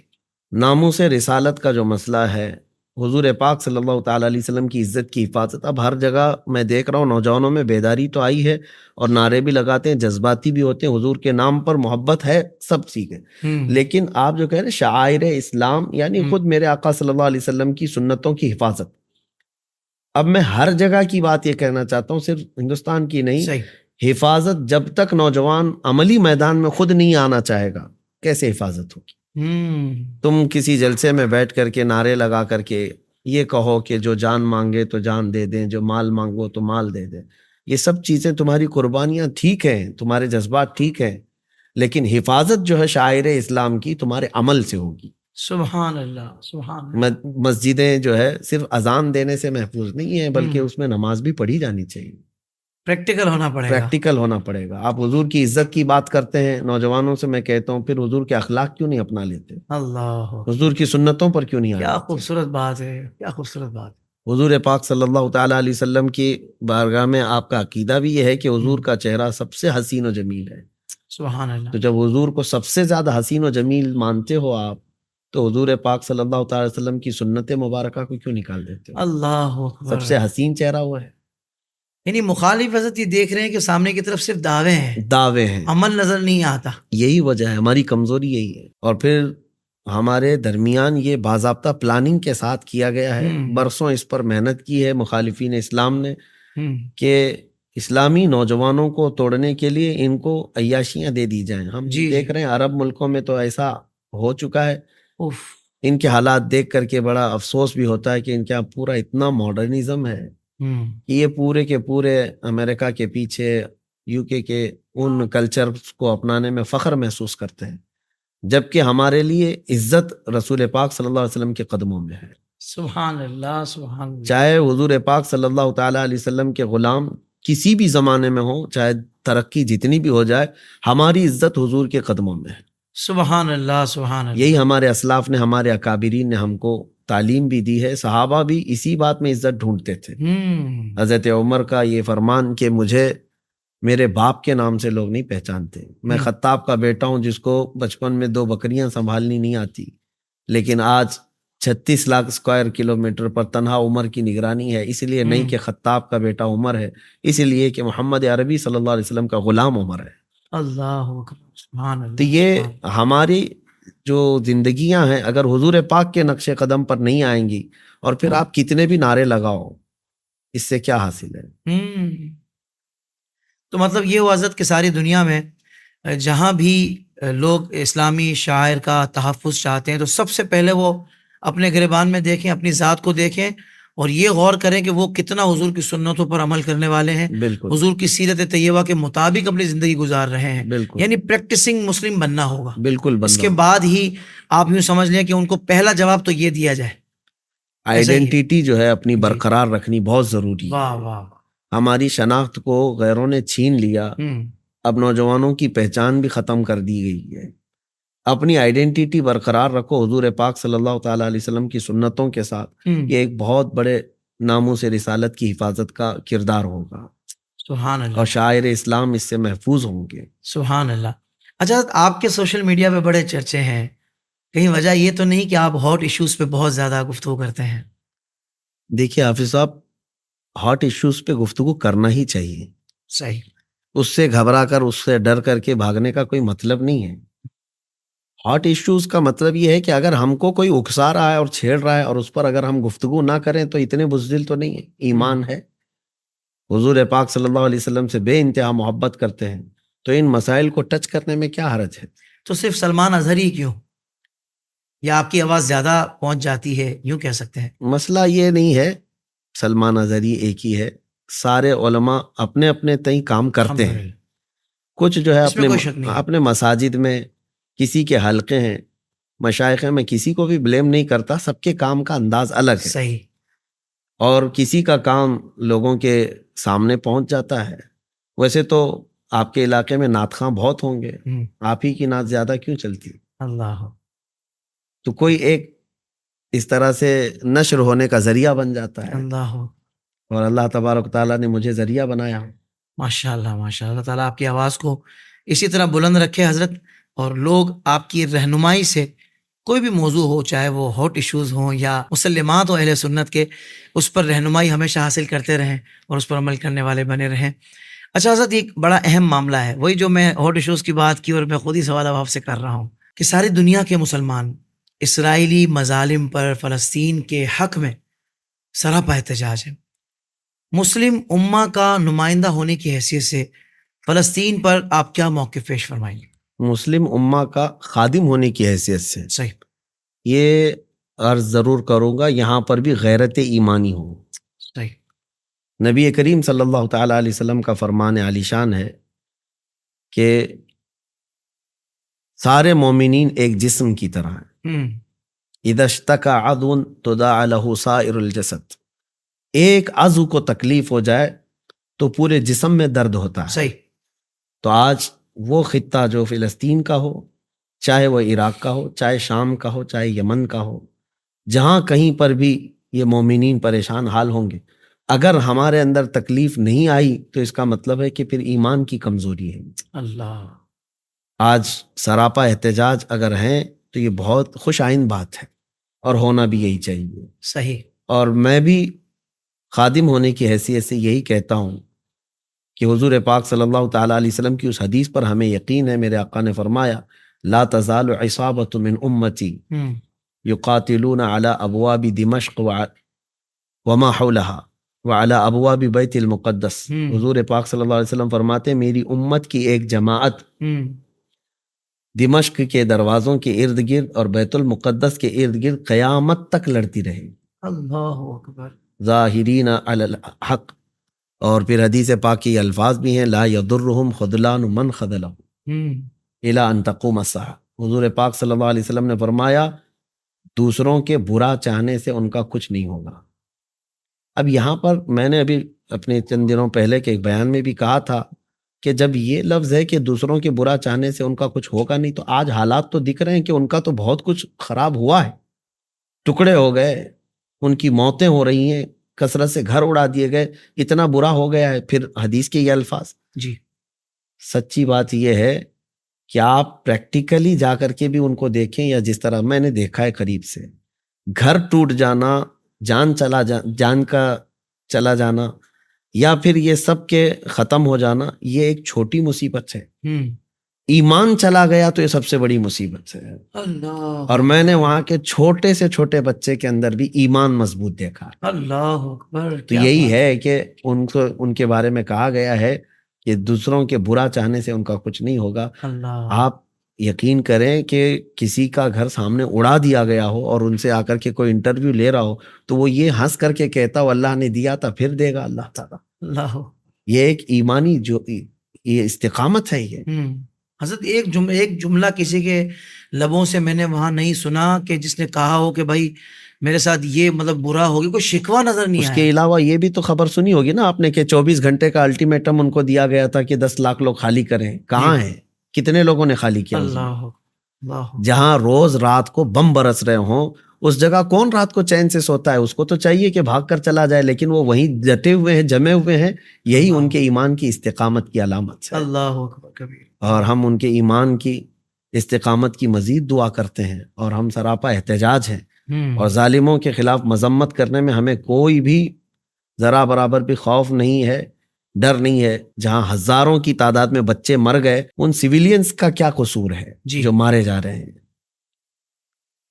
تو یہ تمام چیزوں کی میں سخت ترین مذمت کرتا ہوں. اور پھر میں کے قانون بھی یہ بھول چکے ہیں جی.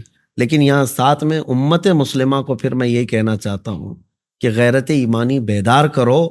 پڑوس میں اگر آگ لگی ہے تو یہ مت سمجھنا کہ تمہارا گھر محفوظ ہے، اس کی چنگاریاں تمہارے گھر کو بھی آ سکتی ہیں، جلا سکتی ہیں. اللہ اکبر. بیداری پیدا کرو. اللہ تعالیٰ سے دعا اللہ تعالیٰ فلسطین کے مسلمانوں پر خاص رحم فرمائے، ان کی غیب سے مدد فرمائے، ان کی حفاظت فرمائے، اور جو ان پر ظلم کر رہے ہیں اللہ تعالیٰ ان کو نیست و نابود فرمائے. آمین. حضرت دوبارہ میں چاہ رہا تھا کہ آپ کے حوالے سے ہی کچھ باتیں جاننا چاہ رہے تھے کہ آپ کے مرشد گرامی تو حضور تاج الشریعہ ہیں. پہلی ملاقات کب ہوئی تھی ان سے؟ یہ میرے زمانے طالب علمی میں جب جامعہ اشرفیہ مبارک پور میں تھا، حفظ کی تعلیم حاصل کر رہا تھا، تو اس وقت حضرت وہاں پر دورے پر آئے تھے. یہ پہلی ملاقات تھی اور پہلی نظر دیکھا تھا، اور اس کے بعد سے آنکھوں سے وہ چہرہ اوجھل ہی نہیں ہوا. اللہ سبحان اللہ. اس وقت میری عمر تقریباً 13 سال کی رہی ہوں گی. اور اس کے بعد پھر باضابطہ جب بریلی شریف حاضر ہوا تو حضرت کی بارگاہ میں قرب حاصل کرتے رہے. یہ تعلیمی میدان میں، اور پھر حضرت کی عنایتیں بھی اتنی بڑھ گئیں الحمدللہ کہ میں بتا نہیں سکتا کہ کس قدر عنایتیں ہیں حضرت کی. جامعہ ازہر جب میں وہاں پڑھنے کے لیے تھا تو ایسا کبھی نہیں ہوا کہ حضرت سے 2 دن گیپ ہوا ہو بات کرنے. اچھا، ہر دوسرے دن حضرت سے گفتگو ہوتی اور ہر چیز نصیحتیں بھی فرماتے، اور ہمیشہ گفتگو جو ہے وہ کتابوں کے حوالے سے ہی ہوتی. پرانی کتابیں پڑھنے کا حضرت کو بڑا شوق تھا. اور جو نایاب کتابیں ہیں، پرانی کا مطلب یہ ہے کہ جو مارکیٹ میں اویلیبل ہوتی نہیں عام طور پر، وہ ڈھونڈنے کی ذمہ داری میری ہوتی تھی. اچھا. میں مصر میں کہاں کہاں جاتا اور پرانے مکتبوں سے کتابیں نکالتا اور حضرت کو بتاتا یہ کتاب ملی. سب حضرت اپنے ذاتی پیسوں سے اس کو خریدنے لگواتے، اور پھر میں جب چھٹیوں پر آتا بہت بڑا ذخیرہ کتابوں کا لے کر حضرت کی بارگاہ میں آتا تھا. سبحان. تو حضرت خلافتیں کہاں کہاں سے آپ کو عطا ہوئی ہیں، اور خاص طور پر پہلی خلافت کہاں سے ملی تھی؟ دیکھیں، اس بات کو میں تحدیث نعمت کے لیے عرض کر رہا ہوں، ورنہ میں یہ تمام خلافتوں کو برکت سمجھتا ہوں، اور اس کے ذریعے سے بھی میں یہ نہیں چاہتا کہ لوگوں کے درمیان کوئی فوقیت بتائی جائے. صحیح. یہ بزرگوں کی امانتیں ہیں اور بزرگوں کی ان کے تبرکات ہیں. سبحان اللہ. میرے مرشد گرامی حضور تاج الشریعہ رحمۃ اللہ تعالی علیہ نے نوازا، اور ماررہ مطہرہ سے سید ملت حسان الہند حضرت نظمی میاں صاحب قبلہ، سید آل رسول حسنین میاں ماراروی رحمۃ اللہ علیہ، سبحان اللہ، جب میں طالب علمی کے زمانے میں تھا تبھی آپ نے خلافت سے نوازا تھا. واہ. اور اس وقت میں نے حضرت سے یہ عرض بھی کیا تھا کہ حضور میں اس کا اہل نہیں ہوں، آپ نے اتنی بڑی امانت دی ہے ماررہ مطہرہ کی خلافت، تو آپ نے میرے پیٹھ پر مار کر کے کہا تھا یہاں اہل بنانے کے لیے دیا جاتا ہے. واہ واہ واہ، سبحان اللہ سبحان اللہ. اس کے علاوہ اور بھی کئی مشائخ بزرگوں سے، کالپی شریف سے حضرت سید غیاث الدین صاحب قبلہ ادام اللہ اقبالہ، ان کی خلافتیں تبرکات حاصل ہیں الحمدللہ، واہ اور واہ۔ میں اس کو اپنی زندگی کا ایک بہترین سرمایہ سمجھتا ہوں۔ سبحان اللہ۔ حضور تاج الشریعہ کی صحبت میں جو وقت گزرا، مطلب کچھ خاص باتیں ہوتی ہیں کہ جو مطلب انفرادی طور پر ہی بندہ دیکھتا ہے، اس صحبت میں ہی دیکھتا ہے، تو میں چاہوں گا کہ اتنی بڑی ہستی کے ساتھ آپ نے وقت گزارا، کچھ خاص باتیں اگر ہمارے ناظرین سے آپ شیئر کرنا چاہیں۔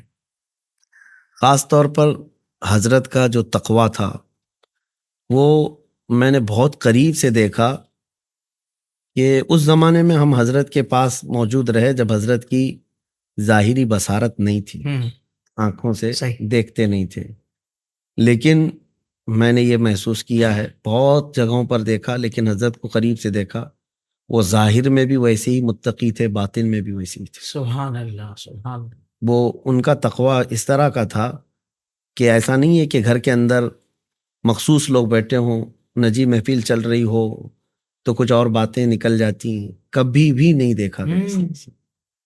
جو شریعت کے متعلق آپ کی سختیاں تھیں، پابندیاں تھیں، وہ گھر کے اندر بھی اسی طرح سے تھی۔ صحیح۔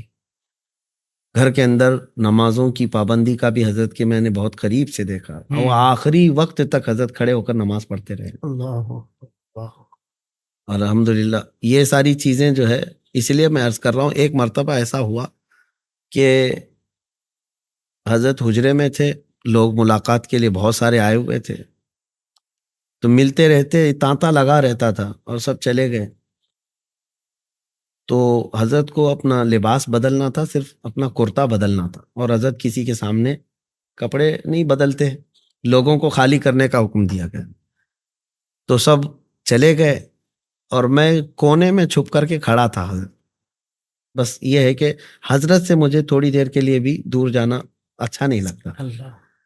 تو میں کھڑا رہ گیا، اور اس کے بعد حضرت کے پاس جو کپڑا تھا اٹھائے، پھر اپنا جبہ اتار رہے تھے، پھر رک گئے، پھر اتار رہے تھے، پھر رک گئے۔ تھوڑی دیر کے بعد حضرت نے وہیں پر پلنگ پر بیٹھ کر کے کہا، کوئی اور ہے کمرے کے اندر؟ اللہ اکبر۔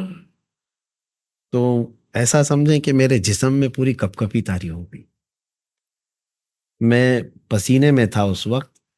یہ سوچ ہو سکتا ہے کہ حضرت کی نظریں نہیں دیکھ رہی ہوں، اس لیے کوئی کھڑا ہو تو نہیں دیکھتے، ایسا نہیں ہے۔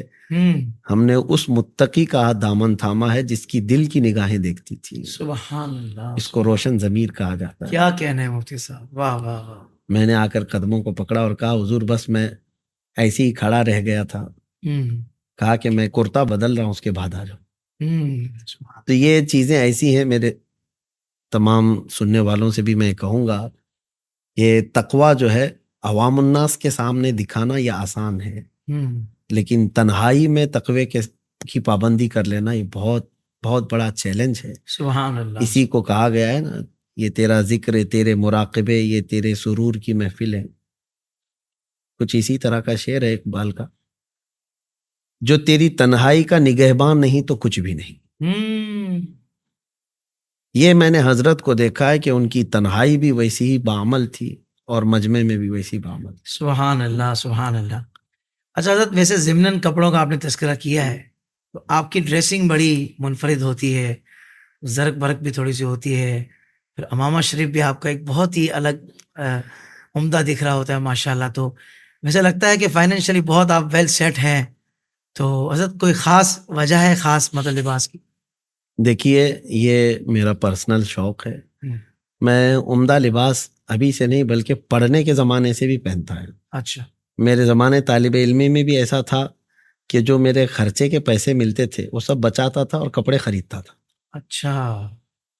یہ ہمارے سب ساتھیوں کو بھی معلوم ہے، نئے نئے کپڑے خرید کر کے پہننا ایک شوق تھا، اور اس لیے بھی بعد میں جب اس منصب پر آئے، امامت کرنے لگے، خطابت کرنے لگے، تو ہمیشہ اس بات کا احساس ہوتا ہے کہ لوگوں کی نظروں میں کسی چیز کا ہلکا پن نہ ہے، اس چیز کو مینٹین کر کے چلتے ہیں تاکہ دین کی امیج ان کے نظروں میں، ان کے دماغ میں ایسی بیٹھے کہ ہمارے علماء بھی جو ہیں الحمدللہ وہ ہمارے ایسے نہیں ہیں کہ لوگ دیکھ کر کے ان کا مذاق اڑا سکے۔ واہ واہ واہ۔ میں سادہ مزاج رہنے والے یا سادے کپڑے پہننے والے علماء کی مخالفت بھی نہیں کر رہا، ان کا عمل ہے، ان کا تقوی ہے. لیکن بہت سارے لوگ اس سلسلے کو لے کر کے سوشل میڈیا پہ بھی کچھ نہ کچھ باتیں کرتے رہتے ہیں.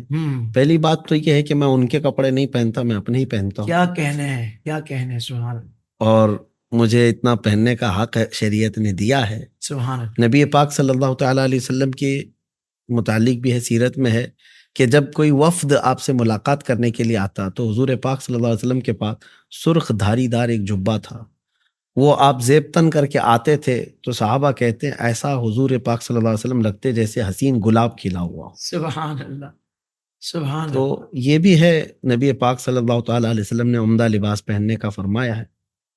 اور محدث اعظم پاکستان علیہ الرحمہ کا ایک قول ہمیں ملا تھا، آپ نے فرمایا تھا کہ علماء کو چاہیے کہ مہنگی جوتیاں پہنے، اچھی جوتیاں پہنے. شاگردوں نے پوچھا ایسا کیوں ہے؟ کہا کہ تاکہ دنیا داروں کی نظریں خالی علماء کی جوتیوں پہ رہے. کیا بات ہے، واہ واہ واہ، سبحان اللہ. حضرت آپ جو شیروانی وغیرہ پہنتے سارے ہی میں نے دیکھا ہے، کوئی شادی میں اپنی پہنتا ہے، کوئی بچوں کی شادی میں پہنتا ہے. جی. تو آپ کی نیت کتنی زبردست ہے کہ بھائی یعنی دین کی بات، علم کی بات کرنے والے کو کوئی حقیر نہ سمجھے، کوئی حقیر نظروں سے نہ دیکھے. دیکھیں اس پر بھی نیت کا عمل دخل ہے، ورنہ ہم نے بہت سے سادے لباس میں ایسے لوگ دیکھے ہیں کہ جب وہ بولتے ہیں نا تو ہم کہتے ہیں یار لباس سادہ ہے مگر کردار، یہ گفتار اتنی سخت ہے، اور ایک جملہ بولا اور اس میں بھی دل آزاری کر دی. میں بھی وہی بات کروں گا کہ میں سادہ لباس پہننے والوں کی مخالفت نہیں کر رہا، وہ اس سے زیادہ خوبصورت عمل ہے کہ لباس بھی سادہ ہو خاص نیتوں کے ساتھ، اور پھر اس کے بعد عمل بھی آپ کا انتہائی شاندار ہو تو سبحان اللہ، سونے پہ سہاگا ہے. مگر حضرت کی بات بھی اپنا ایک وزن رکھتی ہے. اور سبحان اللہ. قطع کلامی کی معافی، میں یہ بھی آپ کو بتا دوں میں سادے لباس بھی پہنتا ہوں، ایسا نہیں ہے کہ ہمیشہ اس لباس میں رہتا ہوں. میں سادہ لباس ایسا پہن کے جاتا ہوں کہ ہمارے علاقے کے نہیں پہچانتے مجھ کو. اللہ اکبر.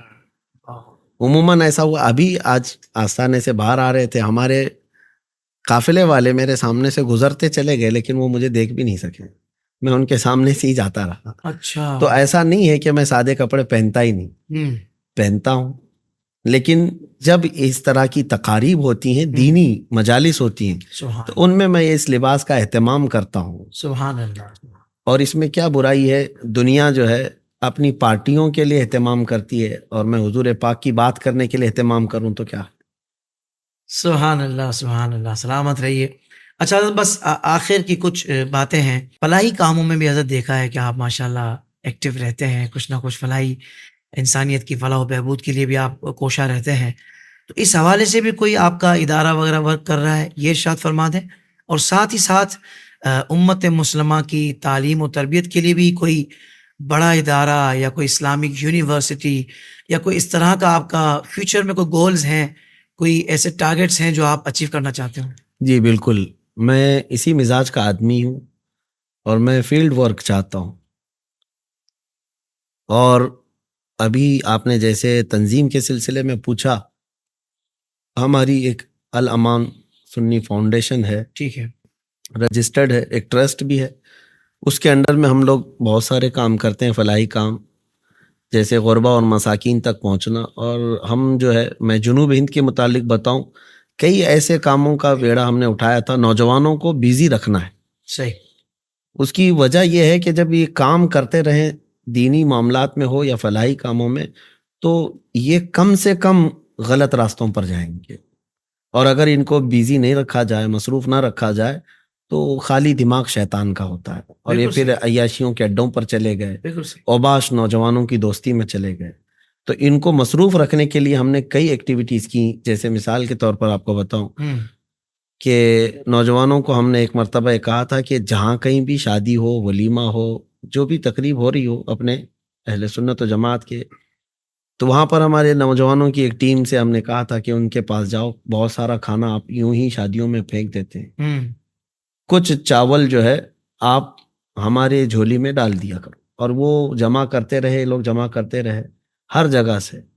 تقریباً 2000 کلو کا چاول جو ہے خالی یہ 12 ربیع الاول تک غربا اور مساکین کو دیہاتوں میں جا کر تقسیم کرتے ہیں. ماشاءاللہ، بہت کمال. تو یہ جنوب ہند میں بتا رہا ہوں، اپنے کرناٹک میں یہ کام ہوتے ہیں. اور جیسے لوگ دوائیاں کھا کر چھوڑ دیتے ہیں، وہ آدھی دوائیاں لا کر کے ہمارے پاس جمع کرتے ہیں اچھا اور پھر اس کو ریپلیس کر کے ہم جو ہے جو ضرورت مند ہے ان تک پہنچاتے ہیں. ماشاء کچھ نوجوان خون دینے کے کام میں مصروف رہے اور کچھ جو ہے کپڑے تقسیم کرنے کے اس میں رہے. یہ ساری چیزیں ایکٹیویٹیز اسی لیے ہم کرواتے رہے نوجوانوں کو کہ ان کو مصروف رکھنا بہت ساری برائیوں سے چھوڑنے کا سبب بنے. بہت کمال، بہت ساری برائیوں قابل سے تقلید چھوڑنے. حضرت یہ عمل آپ کا. اور پھر اس کے علاوہ آپ دیکھیں ان کو بہت سارے لوگ یہ پوچھتے بھی ہیں کہ یہ نشہ سے ان کو کیسے آزاد کرایا جائے، ان کو بد کرداری سے دور لایا جائے. اس کا حل صرف اتنا ہی ہے، کسی بندے کے ہاتھ میں گندے پانی کا گلاس ہے اور آپ اس کو 100 بار بولتے رہے بیٹا یہ مت پینا مت پینا، اس کو جب زیادہ شدت کی پیاس لگے گی اور آپ کو نہیں دیکھے گا اٹھا کے پی لے گا. 100 مرتبہ وہ کہنے سے بہتر ہے کہ آپ ایک اچھے پانی کا گلاس اس کو دے دیں اور اس کا وہ برا پانی کا گلاس لے لیں اور کہیں یہ مت پیو یہ پی لو.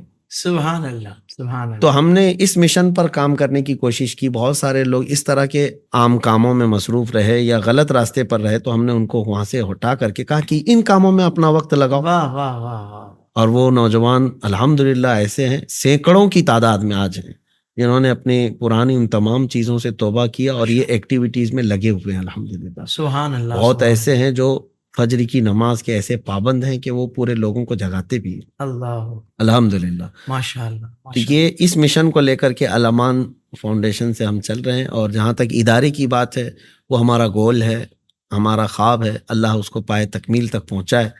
ہم صرف ایک جگہ نہیں بلکہ ہر شہر میں یہ چاہتے ہیں کہ ایسا ایک ادارہ قائم ہو جہاں پر ہمارے بچے دینی اور دنیاوی دونوں تعلیم حاصل کر کے فارغ ہو سکیں اور شانہ بشانہ دنیا کے چل سکیں. جو ہمارا عروج و ارتقاء تھا زمانے قدیم میں اس کو واپس لایا جائے. کیا کہنے. واہ واہ. اس کو واپس لانے کا ایک سبب یہ ایک ذریعہ یہی ہے جو ماررہ مطہرہ کی حضور سیدی امین ملت کی آواز ہے، آدھی روٹی کھائیں گے بچوں کو پڑھائیں گے. بہت اچھا. میں یہ چاہتا ہوں کہ ہر شہر میں ہم اسکول قائم کریں یا دینی تعلیم کے ساتھ قائم کریں.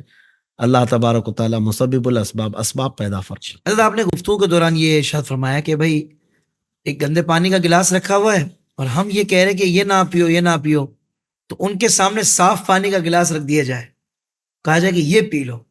تو حضرت ہم نے بھی سوشل میڈیا پہ یہی کوشش کی کہ ہمارے بڑوں نے وہ کوشش کرتے رہے اور کر رہے ہیں کہ بھائی یہ فحش جو مواد ہے یا برا مواد ہے، یہ جو بدعقیدگی والا کانٹینٹ ہے وہ نہ دیکھیں. بالکل. مگر ظاہر بات ہے کہ وہ سامنے آتا رہتا ہے اور لوگ بعض اوقات دیکھ لیتے ہیں. تو ہم نے اسلامک ڈیجیٹل اسٹوڈیو نے کوشش کی کہ صحیح کانٹینٹ، اسلامی جو صحیح تعلیمات ہیں اس کو بہت اچھے انداز میں، پروفیشنل انداز میں، اچھی کوالٹی کے ساتھ اور جدید تقاضوں کو سامنے رکھ کر شریعت کے دائرے میں رہتے ہوئے پوری دنیا تک پہنچایا جائے. تو حضرت دنیا بھر کے دیگر ممالک کے ساتھ ساتھ ہندوستان میں بھی اسلامک ڈیجیٹل اسٹوڈیو کے نشریات کو دیکھا جاتا ہے. آپ اس کام کو کس نظر سے دیکھتے ہیں؟ دیکھیے بات وہی ہے، آپ جس مشن کو لے کر چل رہے ہیں میں آپ کی تائید کرتا ہوں اور بہت آپ کو اس کی مبارکبادی بھی پیش کرتا ہوں. مثال کے طور پر 1 گھنٹے کی آپ نے گفتگو کی ہو یا اس سے قبل بھی بڑے اکابر علماء سے آپ نے گفتگو کی ہے اور بھی دیگر آپ کے جو بھی پروگرام آپ نشر کر رہے ہیں، جس کے پاس بھی یہ جاتا ہے سوشل میڈیا پہ، اگر وہ نوجوان دیکھتا ہے اور ظاہر سی بات ہے دیکھ رہے ہیں تبھی تو آپ کے پاس موجود ہے، سارا ریکارڈ بھی موجود ہوگا، تو اتنا تو یقین ہے کہ جتنی دیر وہ دیکھ رہا ہے غلط کام سے بچا ہوا ہے. اللہ. دیگر کسی سبحان اللہ. واہیات کو استعمال کرنے سے اور خرافات میں جانے سے یہ بچا ہوا ہے. اور یہ کام میں سمجھتا ہوں کہ سوشل میڈیا پر اس قدر ہم لوگوں کو کام کرنے کی ضرورت ہے سنیت کو پھیلانے کے لیے، عشق رسول کو پھیلانے کے لیے، کہ جس طرح سے یہ گندا مواد ریلیٹڈ ویڈیوز میں آتا ہے یہ اتنا کم ہو جائے کہ ریلیٹڈ ویڈیوز میں ہمارے نوجوانوں کے پاس سارا کا سارا مواد عشق رسول کا آنے لگ جائے. اللہ. اتنے کام کی ضرورت. سبحان اللہ. سبحان. اور یہ ہوگا انشاءاللہ. جزاک اللہ خیر. حضرت میری یہ خواہش رہے گی کہ آگے بھی آپ ہمارے ادارے اسلامک ڈیجیٹل اسٹوڈیو کو مختلف مواقع پر مختلف ٹاپکس پر کانٹینٹ دیتے رہیں، یعنی ہم آپ کی ریکارڈنگ سے ہمارے ناظرین استفادہ کرتے رہیں. تو میں امید کرتا ہوں انشاءاللہ کہ آگے بھی ہمیں آپ کانٹینٹ دیتے رہیں گے انشاءاللہ. ضرور. آپ کا یہ پلیٹ فارم اور یہ میدان اللہ سلامت رکھے. مجھے بڑی خوشی ہے کہ آپ جس طرح سے علماء اسلام کا احترام کرتے ہیں اور ان کی باتیں پہنچانے کے لیے آپ ذریعہ بنتے ہیں، یہ بھی آپ کی ایک بہت بڑی خدمت ہے۔ اور میں تو ایک چھوٹا آدمی ہوں، اور اس پوری فہرست میں آپ کے پوڈ کاسٹ میں جتنے علماء آئے ہوں گے اس میں سب سے چھوٹا آدمی ہوں گا اور کمزور آدمی ہوں، لیکن آپ کی محبتیں اور آپ کی شفقتیں دیکھ کر مجھے بڑی خوشی حاصل ہوئی ہے۔ اللہ اور پھر وہی میں جملہ دہراتا ہوں کہ سارے مومنین ایک جسم کی طرح ہیں۔ سبحان اللہ، خطہ اور علاقہ معنی نہیں رکھتا، کیا بات، ایمان کی سلامتی ہو تو ہر جگہ جو ہے یہ تار جڑ جاتے ہیں۔ کیا کہنے، سبحان اللہ، سبحان اللہ کریم آپ کو سلامت رکھے۔ آمین۔ آپ کی آواز کو اللہ تعالیٰ نے اپنے حبیب کی محبت کے لیے اور مدح سرائی کے لیے چنا ہے، مولا اسی کام کے لیے آخری سانس تک برقرار رکھے۔ آمین، اللہم آمین۔ مفتی صاحب کا شکریہ ادا کرنے سے پہلے اور آپ سے اجازت لینے سے پہلے میں یہ ضرور کہنا چاہوں گا کہ بھائی وہ کہتے ہیں نا کہ حضرت کا انداز بڑا سخت ہے، لہجہ بڑا سخت ہوتا ہے، تو یہ یاد رکھیے گا کہ جو صحابہ کرام رضوان اللہ علیہ اجمعین کا معیار ہے نا محبت کرنے کا اور دشمنی کرنے کا، الحمدللہ ان کے ساتھ جو بھی ملے گا نا، نہیں بھی ملے گا تو میں آپ کو بتا دیتا ہوں کہ ان کا بھی وہی معیار ہے کہ اشداء علی الکفار رحماء بینہم۔ یہ تو صحابہ کرام رضوان اللہ علیہ اجمعین کا انداز تھا کہ وہ آپس میں بڑے محبت والے تھے، رحم دل تھے، اور جو شدید تھے وہ اسلام کے دشمنوں کے لیے تھے۔ تو آپ اس بات کو ذہن میں رکھیں اور منفی پروپیگنڈے سے بچیں، اور اپنی جو انرجی ہے نا اس کو جو اسلام کے دشمن ہیں ان کے حوالے سے آپ استعمال کریں، نہ کہ جو آپ کے اور ہمارے ہم عقیدہ ہیں اور ایک ہی نظریات کے حامل ہیں، آپ خواہ ان کے حسد میں لگے رہیں یا ان کی دشمنی میں لگے رہیں، اور وہ جو توانائی ہم نے اسلام کو بچانے کے لیے صرف کرنی ہے یا اسلام کے دشمنوں کے خلاف لگانی ہے وہ ہم اپنے لوگوں کے حسد میں لگا دیں، یہ کتنی عجیب بات ہے۔ حضرت نے مجھے واللہ ایسی کوئی بات نہیں کہی، پر میں اس بات کو سمجھ سکتا ہوں کہ جو بھی بندہ حق بات کرتا ہے نا تو کچھ اپنے بھی اس کے خلاف ہو جاتے ہیں حسد کا شکار ہوتے ہوئے۔ جبھی تو سید اعلیٰ حضرت نے ایک شعر کہا تھا کہ ایک طرف آدائے دیں اور ایک طرف حاسدیں، بندہ ہے تنہا شہا تم پہ کروڑ درود۔ اگر دنیا والے سارے ہی مخالف ہو جائیں اور بندہ اللہ اس کے رسول کے لیے میدان میں نکلا ہونا تو پھر بھی وہ گھبراتا نہیں ہے۔ کیوں؟ کیونکہ نکلا اللہ اور اس کے رسول کے لیے ہے، تو اللہ اس کے رسول کی ساری حمایت اس کے ساتھ ہے، پھر ساری دنیا کی مخالفت اس کا کچھ نہیں بگاڑ سکتی۔ میری یہ دعا ہے، بلکہ میں کہوں گا ایک مرتبہ حضرت کے قریب ہو کر دیکھیے گا، پھر آپ کو اندازہ ہوگا کہ یہ کتنے پولائٹ ہیں، کتنے زیادہ با اخلاق ہیں، با کردار ہیں، اور پیارے آقا صلی اللہ علیہ وسلم کی سیرت طیبہ کے جو مختلف پہلو ہیں آپ کے ساتھ، آپ جب مفتی صاحب کے ساتھ آپ ملیں گے تو آپ ان کو پیارے آقا صلی اللہ علیہ وسلم کا ایک پیارا غلام پائیں گے۔ تو میری دعا ہے اللہ تبارک و تعالیٰ ان کو شاد و آباد رکھے، اور جو حضور کا غلام ہے حقیقت میں وہ ہمارا امام ہے۔ تو میں یہی کہوں گا کہ تعصب کا چشمہ اتار دیجئے اور محبت کی نظر سے اپنوں کو دیکھیے، اور اپنوں کے ساتھ وہ اپنے کہ جو حضور کی محبت میں سفر کر رہے ہیں ان کے شانہ بشانہ کھڑے ہو جائیے، اور اگر آپ یہ نہیں کر سکتے تو کم سے کم بیجا مخالفت تو نہ کیجیے۔ اللہ تبارک و تعالی ہمیں بھی دین متین کی خدمت کرنے کی توفیق عطا فرمائے۔ مفتی صاحب آپ کا دل سے شکریہ ادا کرتا ہوں، آپ نے بہت ہمیں وقت دیا، مجھے تو بہت کچھ سیکھنے کو ملا، ہمارے ناظرین بھی آج بہت کچھ جان پائے ہوں گے۔ ناظرین کرام، یہ ایک یادگار پروگرام ہے جو مدتوں یاد رہے گا، پر یہ یاد رہے گا لیکن حضرت کے اب دیگر پروگرامز بھی یاد رہیں گے، کیونکہ اب انشاءاللہ تسلسل کے ساتھ حضرت یہ سلسلہ آئیڈیاز کے ساتھ رکھیں گے، ہمیں پوری امید ہے انشاءاللہ عز و جل۔ ناظرین کرام، آپ بھی اپنا فیڈ بیک دیجیے گا، اور اس کے جو شارٹ کلپس ہیں ان کو بھی اپنے طور پر وائرل کیجیے گا۔ کیا پتہ کسی آپ اپنے ایک عزیز کو یا دوست احباب کو یہ کلپ شیئر کریں، جس سے اس کو بہترین رہنمائی مل جائے اور اس کا دل مثبت طور پر تبدیل ہو جائے، اور وہ اللہ اس کے رسول کی طرف مائل ہو جائے، پریکٹیکل ہو جائے، تو انشاءاللہ آپ کی اور ہماری آخرت کے لیے بھی یہ کافی ہوگا۔ اللہ تبارک و تعالی ہم سب کا حامی و ناصر ہو۔ آپ کا بھی شکریہ۔ السلام علیکم ورحمۃ اللہ وبرکاتہ۔ کلامی کے لیے معافی۔ میں آخر میں اس بات کی وضاحت بھی کر دوں کہ آپ کے ساتھ گفتگو کیے ہیں، اور یہ ساری چیزیں جب نشر ہوں گی تو میرے ملک سے یا آپ کے ملک سے یا دیگر جگہ بیٹھے ہوئے لوگوں کو یہ شاید ہو سکتا ہے ذہن میں آئے آپ ہمارے ہاں آئے کہ ہم آپ کے ہاں گئے. یہ تشویش تو رہے گی. آپ ہندوستان آئے ہیں یا میں پاکستان گیا ہوں. تو نہ یہ تو ہندوستان بہرحال اس بات کی وضاحت کر دوں کہ ہم دونوں اس دربار میں آئے ہیں جہاں کی غلامی ہمارے لیے معراج ہے. سبحان اللہ. ہم بغداد مقدسہ میں بیٹھے ہوئے ہیں، سرکار غوث پاک رضی اللہ تعالیٰ عنہ کے عرس پاک میں حاضر آئے ہوئے ہیں، اور یہاں سب کے دلوں کو جوڑا جاتا ہے. سبحان اللہ. اس لیے میں اس بات کی وضاحت کر رہا ہوں، اس بات کو بھی سارے لوگوں تک پہنچا دیا. یہ بہت خوبصورت بات علامہ صاحب نے کہہ دی تاکہ کسی بندے کو تشویش نہ ہو، اور اصل وہ کہتے ہیں نا کانٹینٹ سے اس کی توجہ نہ ہٹے. اصل جو باتیں سیکھنے، سننے اور سمجھنے کی اور عمل کرنے کی ہے، وہ سلسلہ جاری و ساری ہو جائے. ناظرین اکرام، آپ کا بہت شکریہ. مفتی صاحب آپ کا بھی شکریہ. السلام علیکم ورحمۃ اللہ وبرکاتہ.